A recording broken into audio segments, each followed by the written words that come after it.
So European chafer adults look like small June beetles, like about half the size of a June beetle, or brown. They are from Europe, as the name implies, and they have come into Michigan in the last maybe 20 years, and they will feed on wheat. They will essentially use wheat as a lawn. So if you have damage to your lawn, if you're in an area of sandier soil and you see damage in your lawn, it could be Japanese beetle grubs, it could be European chafer grubs. But European chafer is the one grub that will go into wheat in the fall and destroy wheat stands. It's been a number of years since we've seen this problem, but when we did have it in the early 2000s, we had entire wheat fields eaten by November. Chafers are much more cold tolerant than Japanese beetle, and they will feed up under that plant even until October and early November. And we do have a good threshold for chafers now that was developed by Michigan State and some cooperators in Ontario, and it's 2 per square foot.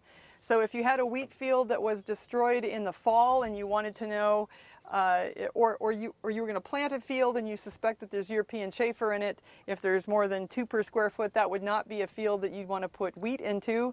And if you had a field in the spring that you were scouting and wanted to know if you needed to essentially abandon that field and plant something else, if you have 2 per square foot, that would be bad, because that would just be too many grubs. The seed treatments that you have in wheat do not attack or do not kill grubs. There's just not enough seed treatment on each seed, and they just eat right through it. Chafers kind of come and go. I know that the adults are emerging right now, but we haven't had any wheat damage in a number of years. So it's just one of these things that if you have a wheat field and it doesn't look right in the fall, and you remember that back in May there were all these beetles flying around, it could be something like European chafer, and that would be easy to tell by digging up the grubs and looking at them.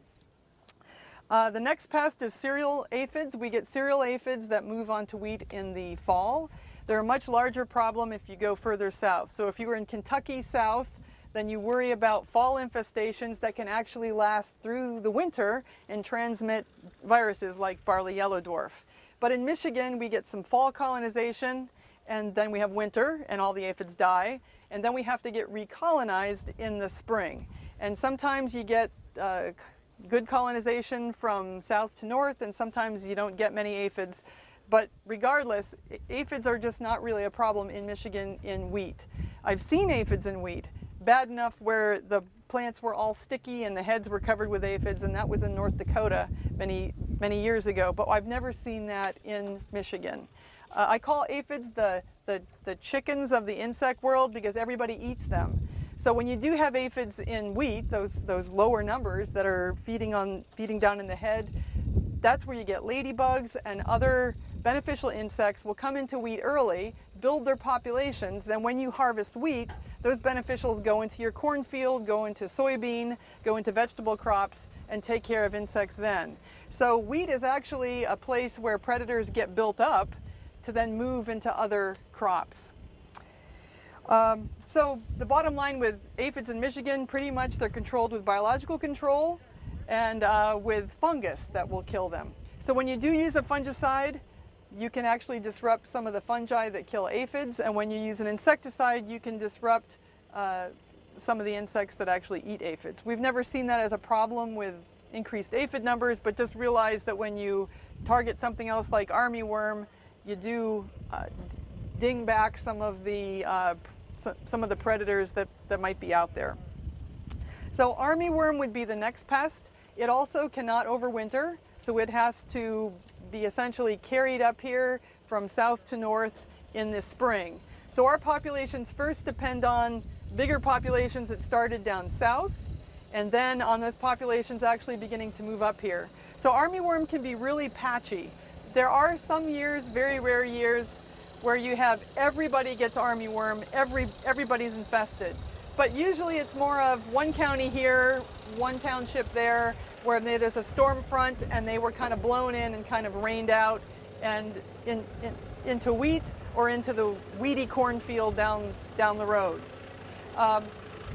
I was not aware of any armyworm over threshold, but in the last group, there's people scouting in Gratiot County and said that they had fields with head clipping that they had sprayed, like in the last week or two. So there appears to be at least one area in the central part of the state where there was enough armyworm to do something about. So unfortunately for armyworm, during the day, when they're bigger, they're on the ground. So if you're seeing them up on the plant, that tells you there's probably a bigger infestation. So to find them, you kind of have to walk through, look for that for leaf feeding kind of early on, and then look at the base of the plant and try to find the larvae.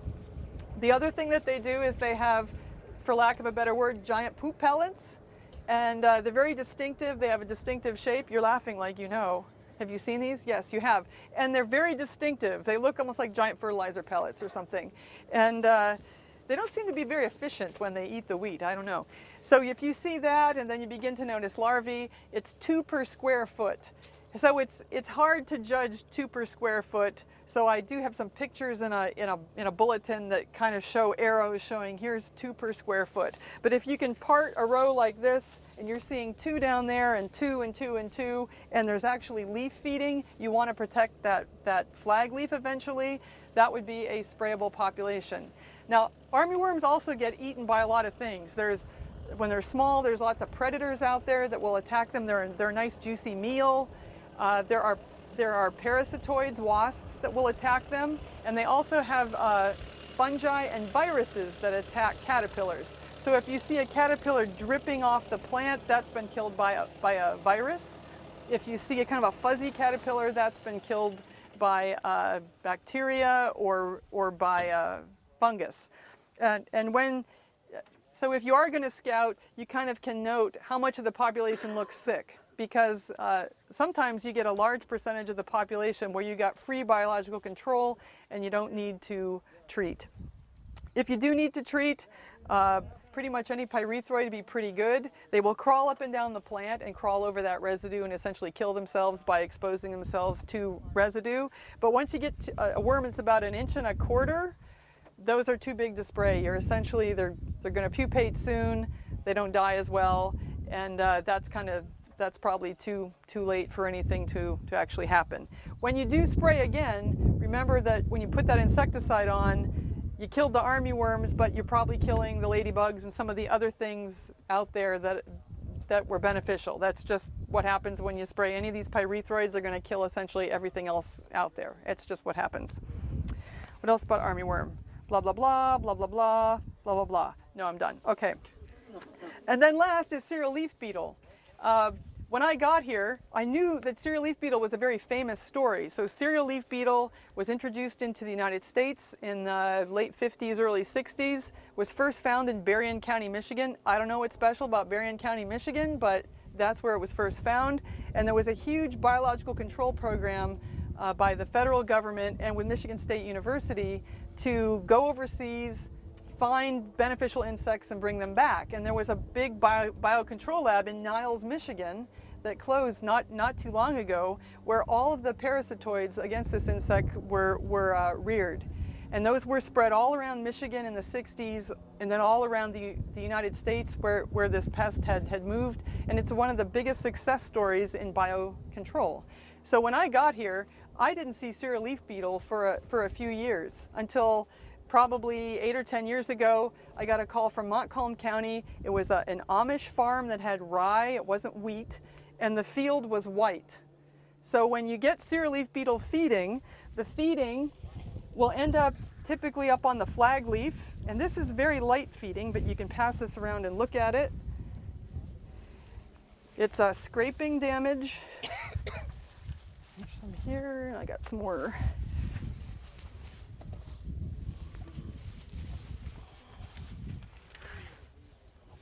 So these insects, the larvae will start out small and they're kind of scraping with their mouth parts. They're taking just one layer off of the plant tissue, and as they get bigger, they can scrape more and more. So this is probably one larvae's scraping for a few days, if it's big enough.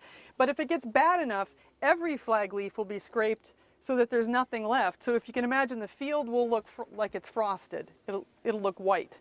And I have seen that in rye. And now in the last few years, we're starting to pick more and more of this up in wheat. It was not hard to find leaves like this out here. I'm not worried about the field, but it was pretty easy to walk through, and here's leaves here and here and here, and find those kind of leaves. And if you talk to Martin and some of the other people and some of the extension agents, they are seeing increasing levels of this.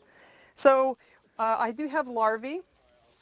You can, oh, they're kind of tucked in here. You can maybe open that up. The larvae are gross because they look like a Colorado potato beetle, like a hunchback little larva, but instead of being nice and clean, they've got all this wet stuff all over them, like it's been spit on, but it hasn't been spit on. They've covered themselves in their own excrement. So if you were a ladybug, you would not want to eat that. So when you walk through a heavily infested field, it's like walking through a spittlebug infestation in alfalfa. Your pants get kind of wet, except if this was full of cereal leaf beetle, your pants would be essentially full of insect excrement. And they live in that very happily until they pupate. So I've noticed on these leaves there's very few larvae left. I think most of them have dropped to the soil surface and they're pupating now. And there's even a few leaves where I saw like their big excrement ball was still there and the larva is gone. So once they get big enough, I'm guessing there's not a lot of things that want to eat that. So one larva can do a lot of damage onto a flag leaf. So what's happened over the last few years? We've had growing numbers of fungicide applications on wheat. It's more and more common to spray wheat with at least one fungicide application for yield. And it's really easy and really tempting to throw the $3, name the pyrethroid, generic something or other, into the tank just in case. But when you do that, you disrupt biological control. So probably, in my mind, the side thing that is starting to happen from increasing our insecticide applications when they're not necessarily needed is a decrease in biological control for cereal leaf beetle, which was free and has been out there for 40 or 50 years. So it wouldn't be a surprise to me. In the last group, a person said that last year they had a field that was all wet. And the harvesting equipment was all wet, and that was covered with all this. Now he knows it's insect poop, so now he's really not very happy about it. But I think we're going to see an increase in that kind of problem over the next few years if people are continuing to spray with fungicide and then put a $2 insecticide in there at the same time. It's just that's what happens when you disrupt biological control. What is the biological control? So there are a whole bunch of parasitoids that were released. Parasitoids will attack. If you get good biological control, you bring in parasitoids that'll attack the egg, and then you bring something that attacks the larva, and usually you don't have an adult parasitoid. But there's a number of parasitoids out there, and parasitoids they're little wasps. They're very easily killed by pyrethroid. So whether it's sprayed on them or they crawl on the leaf and they get it on them, it's really easy to disrupt that. And remember, wheat is where your biocontrol is often starting for the rest of the year to go into soybean and kill soybean aphids and get rid of other things like western bean cutworms. So wheat is kind of your biocontrol bank that you're banking on to provide biocontrol for the rest of the year. Okay, those are the 4 things that I had. And then I was told by Martin that I could answer questions about anything else. So that that are insect related in crops. Let's qualify that. Anything else? I can't tell you about the World Cup. I can't tell you about any of these other things. So any other questions? Burning questions. I did find aphids, because I always can find aphids, in the field across the way over there. The earliest planted fields here, Paul does not seed treat. So this is a good place to come and look for aphids. And in, plants that were that tall with a nice juicy leaf on the top. There were, we're not talking tons of aphids, but if you crawl on the ground and look like I do, you could find some aphids there. So they're there. So when we're putting our fungicide on, we are doing this now. We're throwing the Baythroid. Mm-hmm. And we had the experience a couple years ago. We saw a few cereal leaf beetles, so we put it in. Later on, armyworm was an issue, and we didn't have armyworm, and the neighbors did. Well, that's because you had armyworm in your field and you actually killed them. But if you and that was a legitimate use if you were, if you'd been scouting and you saw armyworm was there and you need to control, that's a legitimate use. But then there's a lot of use where it's just being done regardless of knowing kind of what's out there. And if one person's doing it, that's not a big deal. But when everybody is starting to do it, it's like a landscape effect. And that's just the downside, whether it's good or bad, and I can make the judgment, well, it's bad from the entomology standpoint, but just to make you aware that people are asking, why are we getting more of this and this and this? Well, I think it's because we're using a lot more insecticide where we didn't before. We were too cheap to use the insecticide, or the price wasn't enough, or you weren't going over the field before with fungicides, so you had no reason to go out there. Now that we are, the hidden cost of that is to biological control. That's just what happens. Any other questions? Nothing? Nothing you want to talk about? Well, I have a question for you. Okay. When you see weevil infestation, from transported grain or stored grain, does that originate from the storing process, or is that actually coming from the field as well? So you're talking about like grain weevil. Yes. So the question is, where do grain weevils come from? Older literature, if you were in Oklahoma, your grain weevils are in the bin, but they're also probably outside. If you look at older literature, it implies that in the north, I think we're the north, that those insects are in the bin and not surviving outside of the bin. But I would think that as we're warming and winters have not been that hard, I can imagine that we have infestations around and within. That said, if you really around your bin do a good job of cleanup, you don't have spilled grain around, you keep things very clean, you shouldn't really have, and you keep your equipment clean, the augers and everything, you should be pretty good. And if you clean your bins routinely, take up the floor every now and then, if you've ever done that and you look at what's under the floor, you just can't believe that being tidy and sanitation goes a long way to reducing any kind of insect problem. So whether it was from within or out, I've been in bins where I probably shouldn't have been in it. The top was open all the time because there was no door. So it was just the stinkiest, moldiest, and there was going to be something put over top that. So those kind of things, always trying to not put good new stuff over some old stuff that's been there, just thinking a little bit can go a long way. So it's really all sanitation. And I would guess that as we get a little warmer, those kind of grain issues that we have not had are going to start to become an issue. We'll be more like Kentucky instead of, being able to just use cold air to, kill our insects in the winter. That's a good question. Yeah. What kind of products are available to use in stored grain for weevil? Not that many anymore. No? No, I have to consult my list. It's pretty few, and some of the products are registered on surfaces but are not registered on grain.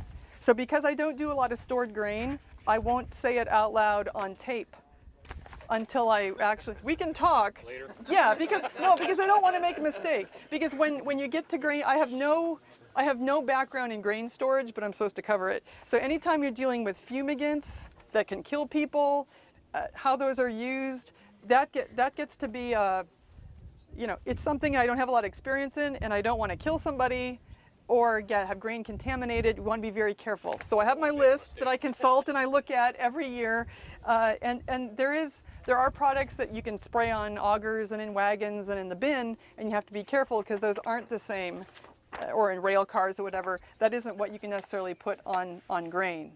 So the best thing to do is to try to have as much sanitation as possible before the grain's going into the bin, run things over some screens, get out those little particles. Insects like the little particles. Grain weevils can damage a whole piece of grain, but a lot of those other sawtooth grain beetle, they want little particulate stuff. That's what they're really looking for. So, the better conditioned grain that can go in, and that kind of thing is. Are you telling me something? Oh, Yes, you are. The horn's telling me something. Okay, Michael's telling me that I need to stop talking. Okay. Any other quick questions? I'll be here through lunch, so if you have private grain questions, we can talk about that. Whatever. Yeah.